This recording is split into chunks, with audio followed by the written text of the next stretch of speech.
normal flu, if I get that, I'm going to infect, on average, about 1.3, 1.4 people, okay, if there was such a division. Yeah. And if those 1.3, 1.4 people gave it to the next lot, that's the second time it gets passed on. By the time that's happened 10 times, I've been responsible for about 14 cases of flu. This coronavirus is very, very infectious, so every person passes it to 3. Now, that doesn't sound like much of a difference, but if each of those 3 passes it to 3, and that happens at 10 layers, I have been responsible for infecting 59,000 people.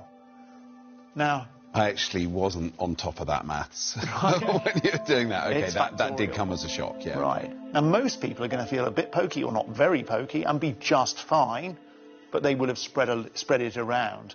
And a few will get sick at about day 10 of their illness. So they will need to come to a hospital. And when they're in a hospital, they will consume resources and time, and people will look after them quite rightly. And they will be monitored to see if they become really, really sick. Those people then come to an intensive care unit, and that's where, if you're critically ill, your life gets saved or not.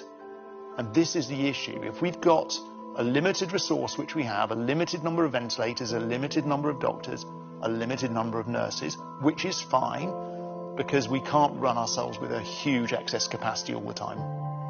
If we overwhelm that, we can't provide that service of caring for these people properly. This isn't the end of the world, is it?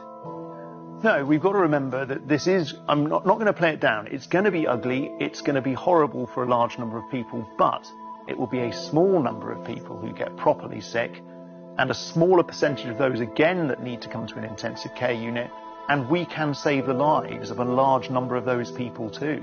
But please, just remember that the best chance we can give for the people who do fall ill is if we've got enough beds and enough staff and enough kit to be able to be there for you.